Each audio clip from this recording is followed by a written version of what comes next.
Subscribe करें मेरे channel amazing video को और बेल आइकन पे क्लिक करें सबसे पहले वीडियो देखने के लिए।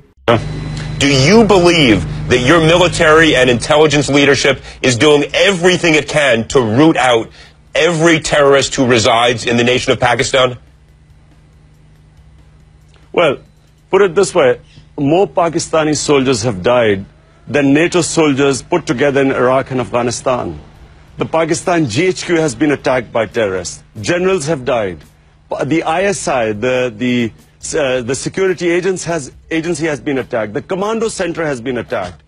So would the Pakistan army be patronizing terrorists who are attacking them? I mean, to me as a Pakistani, I am bewildered by all this. You know, after the Osama incident, we don't know what to believe anymore. And that's why I believe that it has to be now homegrown policy. Pakistan should own up the war, not behave as a sort of fighting America's war because America is giving Pakistan the money, because as I said, it is impeding our efforts in this war. It is increasing radicalization in the society, and Pakistan is in a nutcracker situation. On the one hand, you have extremists hitting us. On the other hand, US is pressurizing Pakistan to do more in our tribal areas, where the blowback is on the cities with more bombings and more suicide attacks. I don't think Pakistan state can last much longer. I don't think the country can take this much longer. Mr. Khan, we have spoken many times in the past, and you know I'm sympathetic to certainly some of your arguments about what is instigating the rising radicalism in Pakistan, but I think you did not answer my question directly, and I hate to push you on this, but yes, you are correct. The Pakistani army has been attacked. The ISI has been attacked. The Pakistani people have suffered terribly. But is it not the case that there are elements within both the military and the intelligence services who are favorable, who have helped, who have assisted certain of the Taliban and even al-Qaeda elements within Pakistan for very subtle and important reasons in terms of your dynamic with India?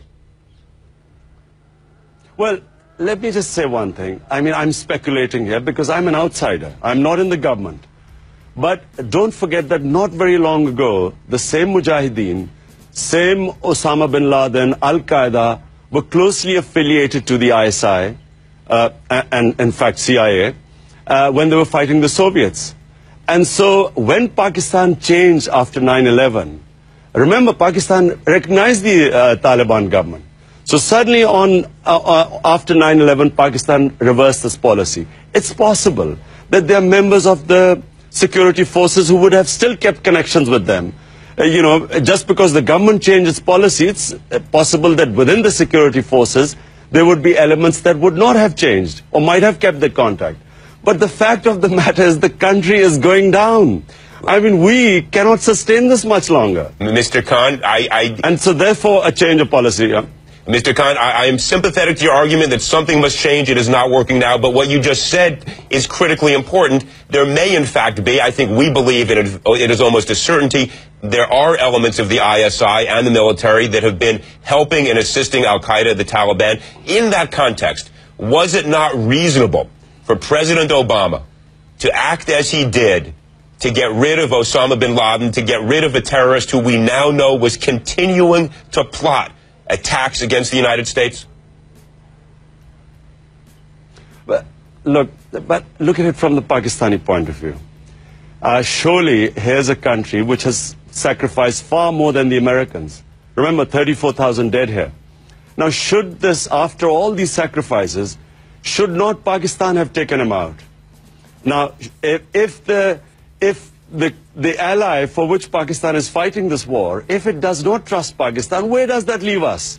I'm talking now as a citizen of Pakistan. Where does that leave Pakistanis? What are we? Are we friends or enemies? Who are we giving these sacrifices for? We did not have any suicide attacks in Pakistan before 2004. We had no militant Taliban in Pakistan.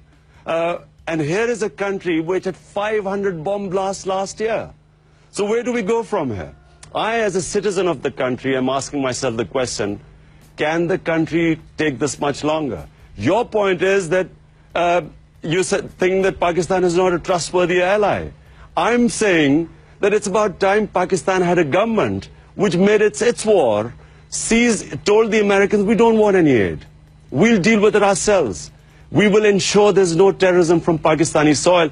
we have a much better chance of dealing with this, with the terrorism, if it's a sovereign, credible Pakistani government rather than a puppet government, which is what it is perceived, a government that is not sovereign.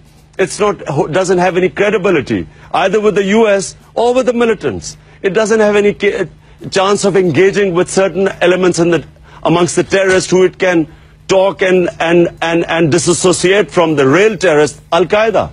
Remember, most of the people who are fighting today, 95% of the people who are fighting are our own tribal people who were neither terrorists nor religious fundamentalists.